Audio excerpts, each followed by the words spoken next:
Greetings everyone, this is Daej Hutari with you in New Media. We're always pleased and happy to talk to you and discuss different aspects of new media. We talk about content creation and of course social media. We interview guests. Also we talk about video games. Social media is the king and the queen of this empire of the cybersphere. Yes, we spend so much time on social media using different platforms or maybe devices just to check on the messages, notifications, emails, and send and receive and also download.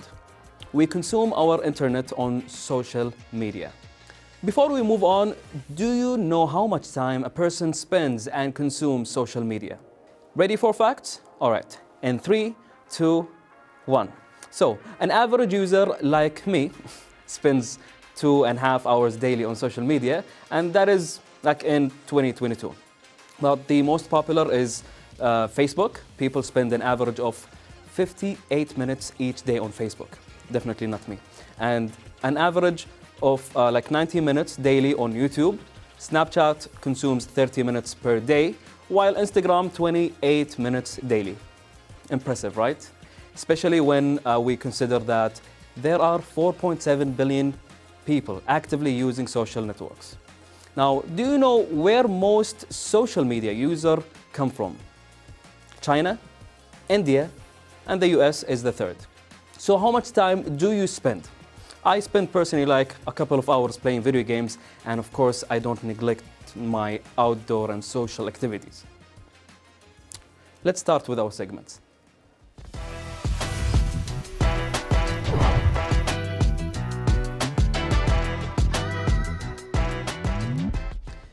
Being smart is using social media to promote yourself or invite viewers to whatever area or region you want. Also, to market your own ideas and experiences and tell others about how beautiful you are. No, it's not a person. It's a place. The amazing Norway. Watch this video.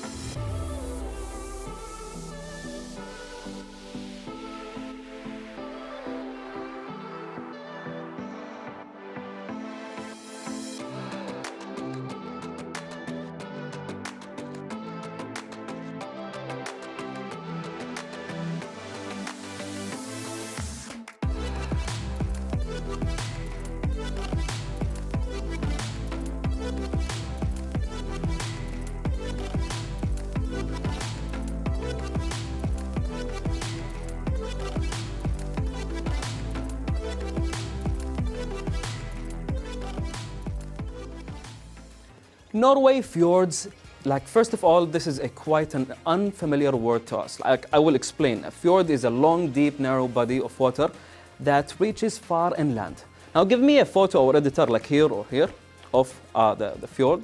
So the fjords is like an amazing Norway place, they are narrow, tight, inlets of the ocean between cliffs, like the picture you just saw. It is a fantastic place that everyone should and must visit. Now, these places were formed for a very long time. The story of this segment is simple. A government body called the Official Tourist Board for Western Norway made a tube channel and posts amazing stuff about their place to promote their place, so let us watch it together.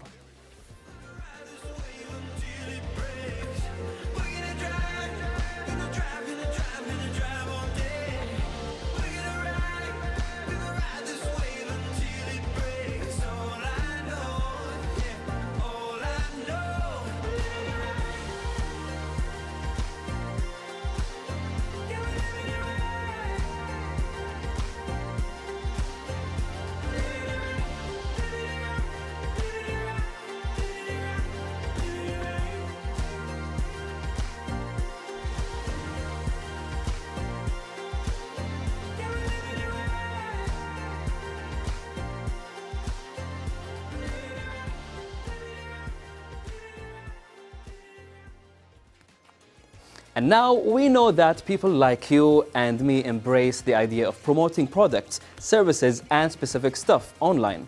But for a government body to do that is just brilliant. Lately, many government bodies have done that, including Kuwait. Fjord Norway, their channel Explore Everything. It is well planned as they invite you not only to come to that place, but to do activities as we saw in the previous videos and warm you in a cold, fresh atmosphere. And they also share their lifestyle as a tourist, like a Viking.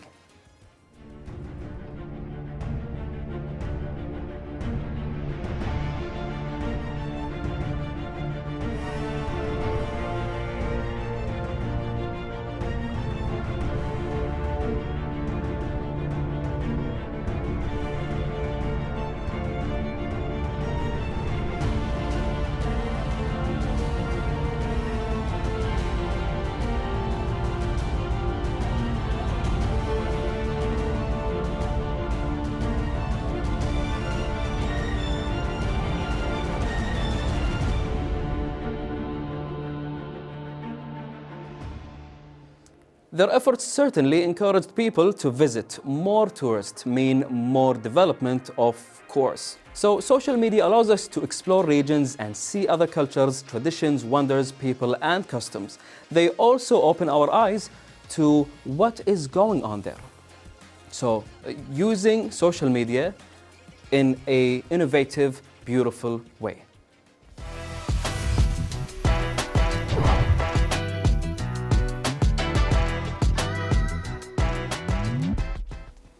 Hello and welcome back, ladies and gents, to the Upload segment where we get content creators from different parts of Kuwait so that they share with us their experience, their thoughts, and of course, the field that they are in this beautiful way. So right now we have got Uraib El Fawzan with us in the studio. She's going to tell us more about her, so welcome. Thank you very much for having me. Thank you so much also for being here with us. Now, before we begin, like every guest we have, I usually ask them to look at their camera. This one is yours. Tell the people something about you before we begin. All right. I'm Uraib El Fawzan. I'm a language and leadership coach. Awesome. Brilliant. So right now, since we know some basic information about you, let's begin with what got you into content creation? I find that it's become the most imperative way to actually connect with your audience. And I have a lot of things I want to share with people. I want to share my insights, my knowledge, concepts of how I can teach people. And I notice social media is one of the best platforms to do this. And of course, accessible for everyone. So that's a good way to start. Now, let's talk about the content itself. What kind of content? Is it related to the thing that you actually do? Yes, absolutely. So with language coaching, what I'm trying to do is establish a method for people to learn language in an effective but inspirational and fun way. So we have a lot of issues when it comes to English language and everything, and we have this barrier of, well, people are going to make fun of you if you say the wrong word. They're going to, say like, they're going to say things about that, and it's fine. But I want them to realize it's actually a positive method, like there's a positive way to learn something. I mean, this is how we learn something new. I mean, I myself sometimes mispronounce names or things. So then people would point out that, oh, this is wrong. You should say it in this way. And then I learn something new. Absolutely. Yeah, it's a positive thing. But the thing is, I don't recall anyone ever learning something in a negative manner. So I'm trying to get back the positive and mindful teaching and coaching in the process of it. Some people may take it personal. Oh, you're not here to teach me what to say. But yeah, I mean, I understand you. But yeah, it's actually a very interesting and a good way to share the content over the internet. Now, let's talk about the, again, you mentioned that you have got the feedback about people being negative. Of course, you have got positive. Now, since you are an English speaker on the social media and you're Arab, you're Kuwaiti, right? Yes. So people may be like, hey, why are you speaking English? You should be speaking Arabic. So how do you react to that? At first, my content was all in English because I was very nervous to only put Arabic in. My Arabic is half and half, I would say. I'm working on it. It's a work in progress. And I noticed that I'm not reaching all of them. I'm not reaching the right audience that I would like to reach. So I started including Arabic in it. I listened to their feedback. I like to take what's beneficial. I leave what's non-beneficial. Constructive feedback, I'll accept. Negative feedback, I can ignore. If I need to address it, I address it in a polite manner. There's no reason to stoop down to anyone's level. So it's an interaction. So you never thought about stopping because of the negative feedback? If I were, I should stop doing these videos because of the people. Have you ever thought about that? If I were to do that, then I wouldn't be able to get where I'm at today, honestly. So I'm grateful that I continue. There are days, obviously, where I'm just like, I can't leave in public again. But it's more of a blessing in disguise. You learn to grow thicker skin, number one. Number two, you kind of show other people, no matter the challenges, if you get through it, there's a reward at the end of it. Well, I like this. Well, this is actually amazing. Yes, this is what people should do, because some content creators, right from the start, if they get a negative feedback, that's it for them. I should start something else. So yes. And now I really would like to mention that I've seen some of your videos just before the interview, and I noticed that you talk about different things like the active and passive reading. Yes. And all these kind of things. Let's talk about this video and then about the idea behind creating this video. What made you think of I should make this video? So let's talk about the video itself right now. Sure, because with that particular content, it's about active and passive reading. And you notice that a lot of people, when you go into education, when you're teaching, when you're learning, you either consume the information passively, where it comes in and out immediately, or it's active, where, I'm curious, what does that word mean? I look it up. What is he talking about? I don't know about this. I want to go learn about it more. That is active reading and learning. So I'm trying to encourage people to get back into that. Is this only like for books only? It can be everything. Because I can relate. Yeah. I can relate. All right. So back in 2006, I was I'm not sure, 14 maybe 15. So I used to play this online game, and people used to talk. And if I would like to, finish and complete quests and join them in the game to enjoy it, I have to talk back to them. So my English was poor. I was a little kid. I had to take word by word from whatever they say, because I was curious. Okay, what are they saying? I want to enjoy the game with them. So I used to go to Google Translate whatever they say, and I translate back, talk to them, and then the words and the vocabulary, it's in my head now. I know how to say it. I can talk back. So this is one of the active. Right? Exactly. And this is what I'm trying to get through to them. When you do these things, like what you did something about it. Because I'm interested in it. Exactly. So this stems from curiosity. So I want them to get back into this culture of curiosity, active learning, because this is how you get results. Yes. There's no other way. You guys should be active to learn something new. You have to be curious. All right, so let's talk about the idea behind creating the video itself and the rest of the videos, of course. I mean, do you take your time thinking, okay, I should make this, I should talk about this? Who helps you in creating the content? So this definitely comes from my audience. Nice. And based on what I teach as well with my coaching is your audience is key. So I listen to their feedback, I get feedback. My clients, when they come to me, they tell me what their weak points are and they tell me what they're struggling with. And I realize, okay, I have an insight about this. I can help them through this. Okay, they have issues with reading, let me teach them a better way to read. They have issues with understanding the words, okay, let me teach them the apps that are best for this. So based on their feedback, I create accordingly. Nice, I like this. So you're getting closer, even closer with the audience, and this is what they like. This is what makes the people love you, and you will be their number one to look forward if they would like to know more about the English, let's say any words and new vocabulary or anything else. You will be their number one to look for, because the closer you are to the audience, if you reply to them, you do what they ask for. Sometimes if they ask me to do a certain video and I do that, they will show some love, right? Absolutely. And of course it will help me to create more content. So yeah, why not? So less thinking, and I will do the thing that they love. Well, good job for that. Now, what kind of equipment you use to create these contents?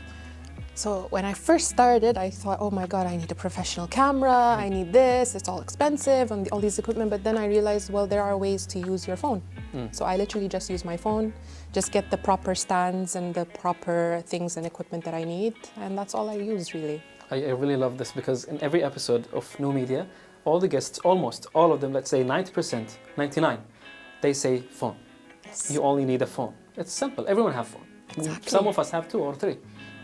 So accessible. We have internet, we have the phone. If you would like to start the journey in social media, it's easy. It's a click of a button and that's it. Create an account and that. So in terms of accounts and whatnot, you're on Instagram and also you're on other platforms. Yes, TikTok. And that's it. So TikTok, it's top on the social media right now. If you want to be famous, if you want to get huge numbers, it's TikTok. Let's talk about the numbers. Let's talk about the best video you have on TikTok. Do you have any idea, or it's just a random question? Because people have to be prepared to rethink and see their videos. What about yours? For mine, the content that hits home the most is when I talk about fear of mispronouncing words. What we call بدليات in Arabic. Whenever I talk about that and how to overcome that, that is where I get the most response, and that's one of my number one videos on the account. So the people actually share and save the video so that they can share it with their friends and maybe family, to tell them, to show them that it's okay. Yeah. Right? It's okay to throw some بدليات, which is mispronounced words. This is what we call it in Kuwaiti dialect. Yeah, it gives them hope. Because we have this common assumption that at a certain age you stop learning, at a certain age you cannot acquire another language, and it stops there. So when that's what they think. That's what they think. That's what a lot of people think. And even my clients, when they first come to me, they come to me and say, "There's no way I can learn this. How are you going to help me?" That's not true. This is misconceptions, and this is part of fear, part of self-consciousness. But when you show them that there's hope, because I'm a living example, I never used to speak Arabic before. So years ago, if you told me to speak in Arabic, there's zero would come out. It's the hardest language in the whole world. Pretty much. It's very complicated, very intricate, very detailed. But when I show them I'm willing to go out on social media, use my broken Arabic, so to speak, to try to teach them something, they see, okay, she's willing to do this, why can't I? People mostly think that you should start at a young age. And if you miss that, then it's game over for them. Absolutely not. You can start right now, after watching this episode. You can start. All right, so let's talk about the challenges. Okay. Everyone got challenges. So what are the challenges that you faced in creating the content and in the field in general? Well, the number one is the one that I'm talking about right now, language barriers, right? Getting to know how to use the correct language to reach the correct audience. And being very mindful of how you phrase certain content, because some people will take something offensively, or maybe they'll think, what did she mean when she said that, or is she making fun of us? You want to make sure that it's somewhat neutral, inspiring. So it's challenging, because not everything will have a check of the box. True. So, and you mentioned inspiring. Before we begin creating an account or diving to any field, we have someone who inspired us. So who inspired you in the first place to begin? Oh my God, so many people. Yeah, it's a really long list. It's a long list, even for me. It's a very long list, but at first I thought social media is a very far away context for me to do what I'm doing. But I would notice the people that I hold very, dear and around me, like, for example, Coach Nasser Al-Awad. I see Hussein Al-Ajuz when he's talking out in public.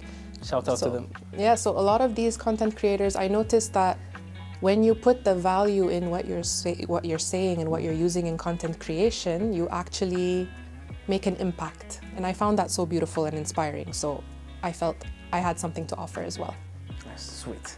All right, so as scrolling down to your Instagram account, I've seen recently, 27th of November, you earned a certificate. Right? Can we talk about this? You shared it on social media. Yeah, so I'm on a current coaching journey. I'm trying to get certified by the ICF to do a lot of one-to-one coaching, basically. I work on helping people with mindset and methods of learning. So what I achieved that day was a certification of participation for creativity tools in coaching. All right. The concept of gamification to teach. When you reach a certain age, people think, you're too old to play games, and why are you still playing puzzles? Why are you still playing with Lego? And I'm like, but you don't understand, this tool is so unique for you to actually teach even adults with. So it's kind of helpful. It's always misconception with people about things like video games you mentioned. I mean, we have some video game segment in the episode, so it's very important right now. It's a huge market. It's a huge world. Community is growing, and when people say it's a kid's world, it's just a misconception. So that's one thing I have to mention here, because it's very important for me, and of course for those who play video games, no matter young, old, it's part of our lives right now. It's a lifestyle. I play video games. It's completely fine. It's how you learn. There's exactly. so many different ways you can learn from everything on social exactly, media. this is how I learned English mostly. It's not from like mainly school. It's from meeting people from different parts of the world, from America, from literally everywhere. Like we get to talk to them, type, talk, use different programs like Discord, some of the things that we will talk, of course, about in the next episode. So basically, yes, it's a huge world. You get to learn new things, meet new people. You don't have to be shy to learn different things, techniques, and everything. So right now, we are almost at the end of this lovely interview. We really actually enjoyed having you with us. And one last thing I really would like to ask you for is to look at the camera and tell the people something, an advice, let's say, in joining or being part of this community, the media world. Okay. Well, first of all, thank you again for having me. What I would really like everyone to focus on is the following. When you want to go on social media, if you want to go on and do something or create content, what value are you adding? What are you trying to accomplish with this goal? Because chances are, if your intention is in the right place, you're going to actually accomplish that goal. And no matter what feedback you get, if it's negative, how you handle it at that point on, it's a choice. So whether you respond or not, it's still a choice. Well, you heard her. Thank you so much for being part of this lovely interview. And that was, of course, at the end. Thank you very much.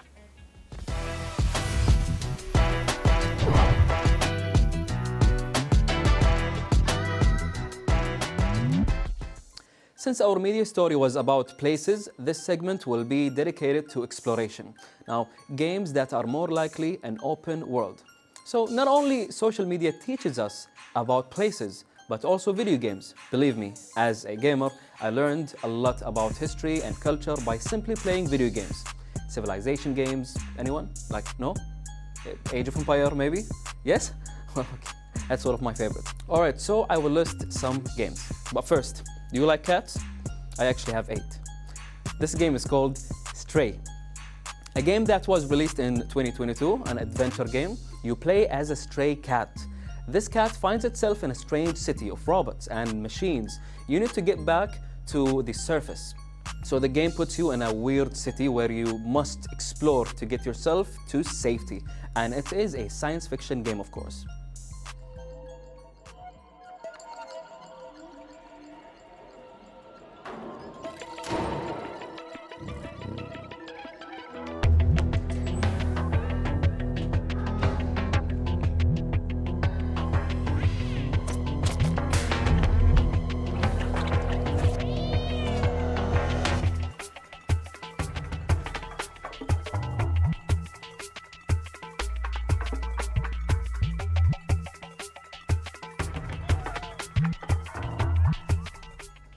And of course, we have Elden Ring. Just wow. This game is a 2022 game, a AAA game, and everything about it is astonishing. The genre is Souls game. I played this game and I liked every corner of it. And by the way, the game was nominated for the Game of the Year award and they won successfully. The games we mentioned were mainly above the surface. What about games down there, in the ocean? We got Subnautica Below Zero, a game that was released in 2019. It is an open-world survival game with lots of action and adventures. The goal of this game is actually to explore the Subnautica environment and survive. You also need to collect resources and build tools.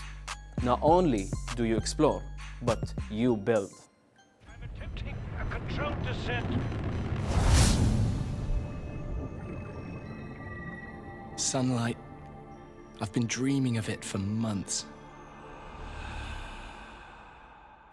But it's hard to enjoy alone. The crash seems so long ago now.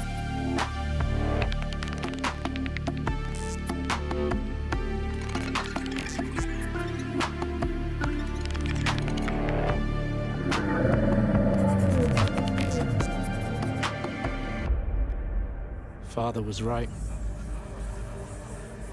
We shouldn't have gone so deep.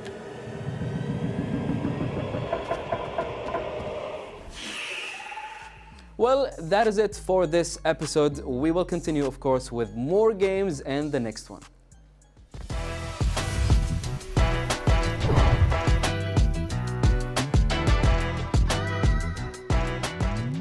Hello everyone, let me tell you about the app that I use the most. It's called IMDb, which is Internet Movie Database, and it is the app where I review movies and check the ratings and watch the latest trailers. It's a really fun app. All the information related to all your favorite movies and TV shows you can find on that app, and because I'm a movie buff, I always check that app for the latest movies and TV shows.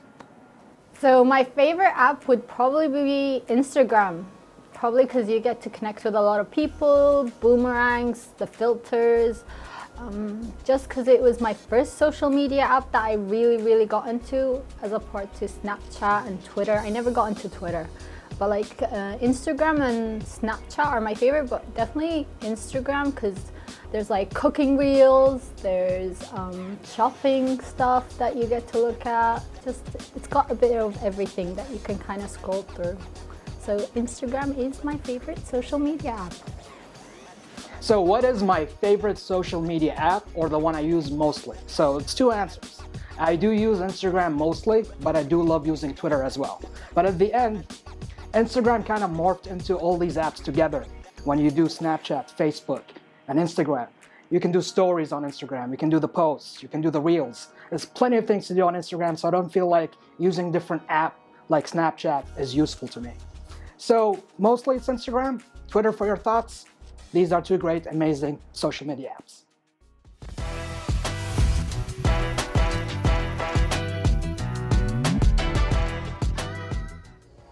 With that being said, dear viewers, we have reached the end of this lovely episode of New Media. We hope that you enjoyed it. We hope that you enjoyed the lovely segments of video games, new media story, and of course, the upload segment. Stay safe and goodbye.